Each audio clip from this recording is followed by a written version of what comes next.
De retour dans l'Africa Newsroom pour la deuxième partie. Nous sommes toujours en compagnie de Sayouba Traoré, journaliste et écrivain, de notre éditorialiste Jean-Marie Bitomo. Tout de suite, le dossier du jour.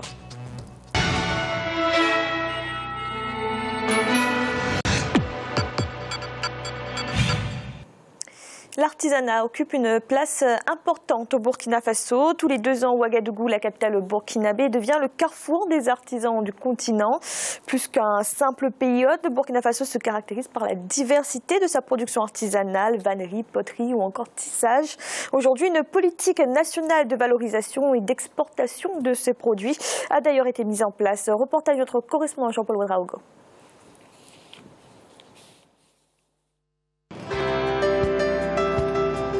Secteur prioritaire de la vie socio-économique du Burkina Faso, l'artisanat constitue le deuxième pourvoyeur d'emploi après l'agriculture et l'élevage. D'après les statistiques récentes, il contribue pour plus de 30% au produit intérieur brut du pays et occupe en milieu rural comme urbain des millions de personnes, dont des femmes, des retraités et des diplômés. C'est dans les années 1980 en effet que les artisans se sont multipliés.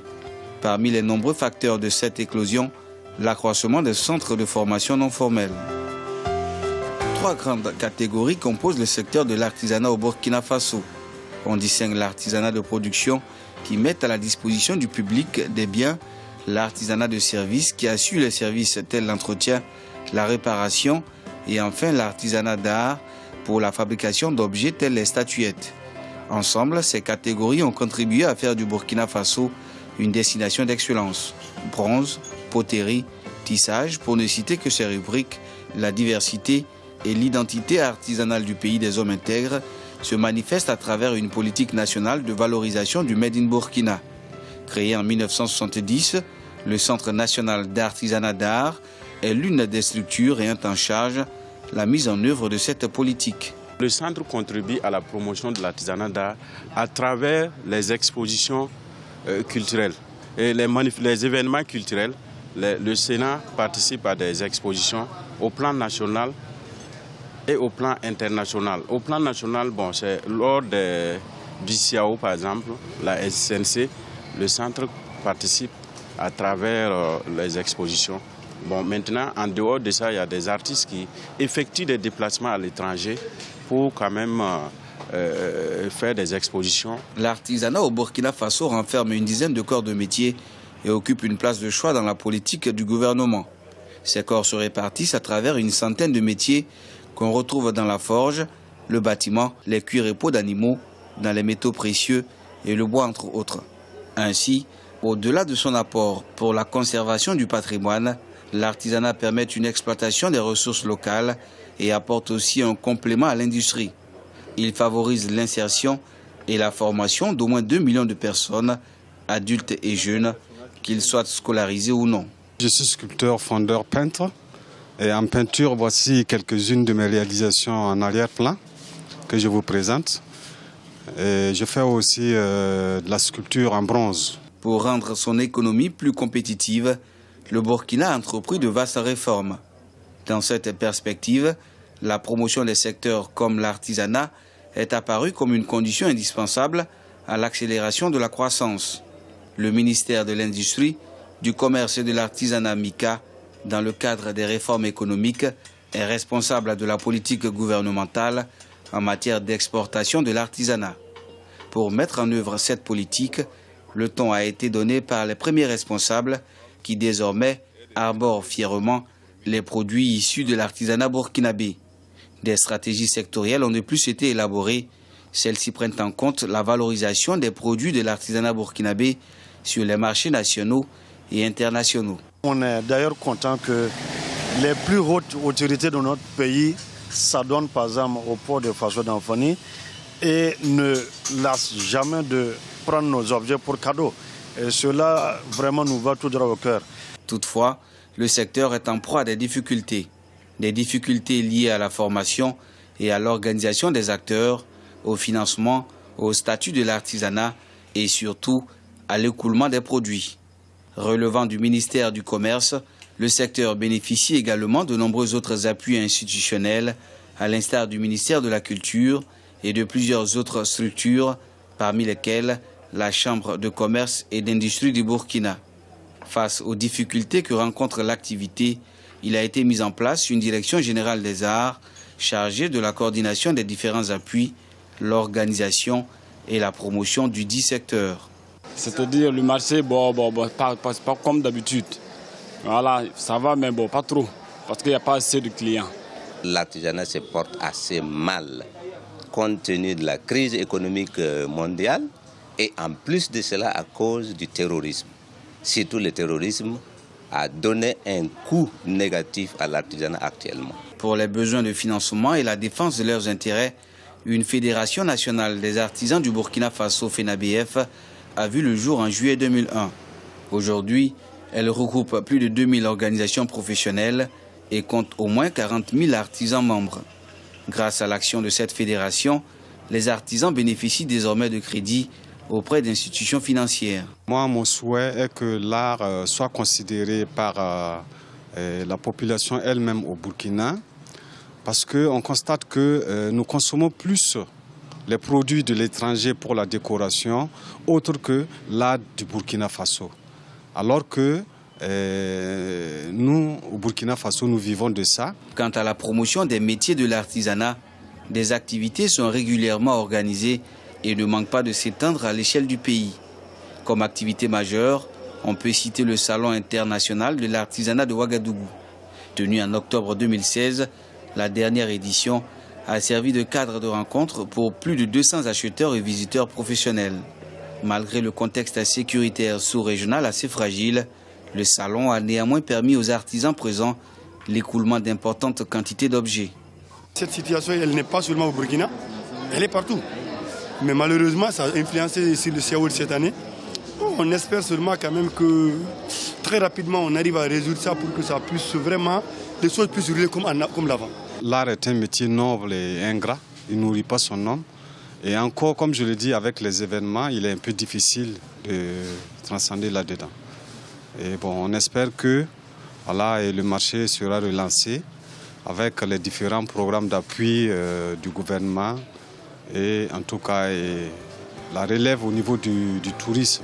Au regard de l'importance socio-économique de l'artisanat au Burkina Faso, une priorité est accordée au secteur par les nouvelles autorités du pays.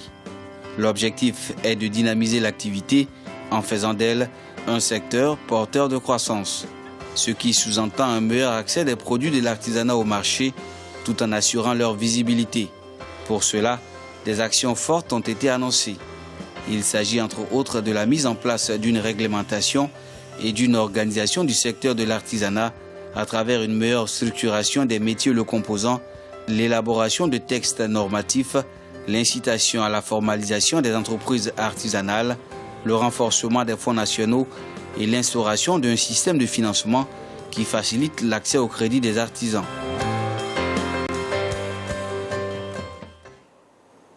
Sayouba Traoré, on entendait un artisan dans ce reportage qui disait que l'artisanat ne nourrit pas son homme.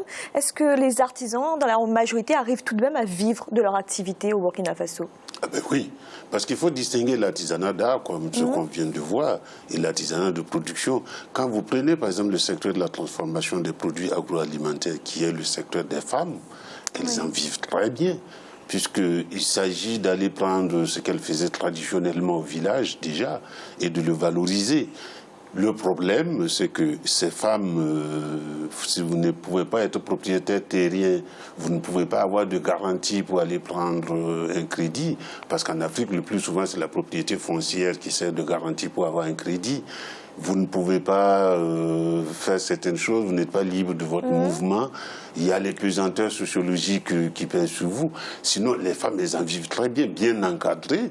Moi, à chaque fois, je suis émerveillé, tous les 2 ans, quand je retourne au CIAO. Quand vous laissez les femmes faire, quand vous leur laissez la liberté, ne serait-ce que le secteur de l'habillement, à chaque fois, je trouve, c'est fou, c'est l'inventivité de ces femmes. À chaque fois que j'arrive, je trouve quelque chose de nouveau, je fais le tour, je regarde. Parce qu'il y a l'habillement, qui est de l'artisanat de production, et il y a la transformation des produits agroalimentaires. Et ces femmes ont même inventé des aliments de complément, ont inventé des aliments pour lutter contre la malnutrition infantile. Je ne sais pas si je peux citer une marque, mais il y a ce qu'on appelle le misola, c'est-à-dire mil, soja, lait, et qui ont été mis au point par ces femmes-là. On en vit très bien. Évidemment, ça ne va pas sans problème dans la mesure où, qu'est-ce qu'on appelle l'artisanat? L'artisanat, c'est ce qu'on fait avec ses 10 doigts. Oui. Et dans nos pays, vous avez l'agriculture, l'élevage, c'est-à-dire bon, le même secteur agriculture, plus l'artisanat. Tout le monde est plus ou moins artisan dans la mesure où il faut s'en sortir. Même le fonctionnaire est artisan parce qu'il faut faire quelque chose à côté. Parce que vous avez des tailleurs dans les quartiers, c'est de l'artisanat de production. Ils en vivent très bien. Finalement, le métier n'est pas assez, le secteur n'est pas assez professionnalisé. Il n'est pas assez professionnalisé dans la mesure où les besoins sont nombreux. Et quelle que soit votre meilleure volonté, le budget d'un ministère africain ne peut pas encadrer, ne serait-ce que tous les artisans d'un quartier de Ouagadougou, à plus forte raison au niveau national, et c'est diversifié au niveau du territoire. Et pourquoi il y a toute cette profusion de production que vous venez de voir? Si vous allez du nord, c'est-à-dire le Sahel, les confins du désert, c'est l'élevage avec tout ce que cela comporte de ressources locales. Et le Burkina Faso va justement du nord jusqu'au sud, c'est-à-dire aux limites de la forêt. Donc vous avez une multitude de ressources locales. Jean-Marie Sayouba Traoré parlait des femmes dans l'artisanat. L'artisanat est souvent présenté comme un moyen de contribuer à l'autonomisation des femmes. Est-ce que vous êtes d'accord ? Je suis tout à fait d'accord avec tout ce que Sayouba vient d'exposer. Tout simplement pourquoi? Parce que l'artisanat en Afrique est le parent pauvre, si vous voulez. Les arts et lettres, comme on dit généralement, c'est le parent pauvre chez nous en Afrique. Alors que ce sont nos cultures. Ces cultures-là sont essentielles, si vous voulez, à notre survie. Pour qu'une société puisse survivre, elle ne doit pas oublier sa culture. Elle ne doit pas oublier ses arts. Donc ces arts-là, les gens oublient toujours. Maintenant, quand on veut passer au niveau commercial, industrialisation, tout ce que vous voulez, on oublie une chose, c'est que l'industrialisation, c'est-à-dire c'est tout simplement l'aboutissement de l'artisanat. Il faut que nous formions des artisans chez nous. Nous parlons ici là d'un terme qui est un terme qui est proche, c'est quoi? On nous parle toujours de l'informel en Afrique. Il faut formaliser les choses. L'informel, c'est quoi? C'est notre artisanat. Donc, avant de passer dans la phase de l'industrialisation, toutes les économies sur le plan économique passent par la phase artisanale, obligatoirement. Mais malheureusement, en Afrique, on néglige ça. Notre culture est importante. Il a cité les femmes, il a cité les jeunes. Je citerai tout simplement un exemple qui me vient en tête. Vous avez un jeune Camerounais qui a créé un jeu sur Internet, c'est-à-dire concernant la culture africaine. Ce jeu-là s'appelle Oris, je crois. Ce jeu-là, qui est l'expression, la quintessence de notre culture africaine, en particulier la culture camerounaise, le jeune Camerounais, comment est-ce qu'il perçoit son environnement, comment est-ce qu'il perçoit la société. Et ce jeu-là est venu, les gens sont venus d'Hollywood pour pouvoir acheter ce jeu-là qui représente, comment dirais-je, notre culture en tant que telle. Donc, j'ai dit à nos gouvernants, ne méprisez pas le terme d'artisanat. L'artisanat, si vous voulez, c'est la base de l'industrialisation. Donc, à partir de là, vous voulez formaliser les choses, mais prenant en compte notre culture. Et dans le reportage, là, tout à l'heure, j'entendais un monsieur qui nous disait que oui, nos dirigeants oublient, c'est-à-dire nos cultures. Ça voudrait dire quoi? Quand vous allez en Afrique aujourd'hui, je suis sur un plateau, je suis en costume. Mais est-ce que le costume est adapté par rapport à notre environnement africain en tant que tel? Il faudrait que nos dirigeants puissent promouvoir, c'est-à-dire notre culture, nos artisanats divers autant qu'ils peuvent l'être. Sayouba Traoré, est-ce que, d'après vous, l'artisanat est assez valorisé par les politiques culturelles au Burkina Faso? Ça, je ne ferai pas ce procès à nos autorités, oui. Et depuis les années 60, il y avait ce qu'on appelle le Centre national de l'artisanat. Et je voudrais ici profiter pour saluer la mémoire de quelqu'un qui a œuvré justement dans ce secteur-là, que les jeunes générations ne connaissent pas évidemment. C'est M. Ouedraogo Birgui Julien, que j'ai toujours vu entouré d'artisans. En tout cas, moi j'étais à l'école en culotte courte, je l'ai toujours vu entouré d'artisans. C'est quelque chose ça vient de loin, en tout cas dans mon pays. Et moi j'étais au CIARC, j'ai été au TICA, à Dakar, j'ai fait en tout cas un peu quelques salons. Mais en Afrique, quelque chose comme l'artisanat, comme le CIAO, ça n'existe pas. Il n'y a que les SAFAM qui est le salon de l'artisanat pour la femme, parce que le Niger a choisi de mettre l'accent sur la production, sur la productivité des femmes. Donc il y a le SAFAM qui est le salon de l'artisanat, la femme du Niger, qui connaît un tel engagement des autorités. Et si vous allez au Burkina Faso, vous allez dans une administration, vous ne verrez pas quelqu'un en costume, mais vraiment très rarement. Vous allez dans les cénacles, vous allez un peu partout, vous ne verrez pas quelqu'un en costume cravate. Il sera dans les cotonnades. Parce que je ne sais pas comment je vais vous dire ça, mais ce n'est pas une histoire d'enthousiasme national, mais il y a comme un élan. Bon, maintenant, est-ce qu'on le fait bien? Ça se discute, comme toujours. Mais donc il y a un vrai soutien du gouvernement à ces artisans? Pas seulement du gouvernement, même de la population. Et tout le monde, parce qu'on connaît la boutique, on va s'approvisionner à tel ou tel produit, à telle ou telle boisson locale. On sait, on connaît telle femme qui produit. Il y a même comme ça des labels informels. On sait que le Sumbala de telle dame est meilleur que l'autre. C'est vraiment un élan national autour de ça. Est-ce qu'on le fait bien? Je ne sais pas.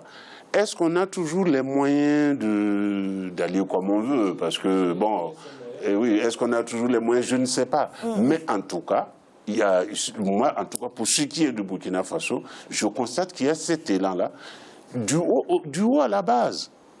Merci. Et tout de suite, un rappel des titres qui ont été développés en début de cette émission. Situation politique toujours confuse en Gambie, alors qu'elle devait statuer ce mardi sur le recours en annulation des résultats de la présidentielle déposé par le président sortant Yahya Jammeh. La Cour suprême a annoncé le report de son audience au mois de mai 2017 pour indisponibilité de son président. Et le gouvernement burkinabé a demandé à la conférence des présidents de l'Assemblée nationale le retrait d'un projet de loi portant sur les libertés religieuses, un retrait qui vise à approfondir les concertations entre les acteurs concernés dans l'objectif d'aboutir à un projet de loi plus consensuel. Nous allons marquer une nouvelle pause dans l'instant, troisième partie de l'Africa Newsroom.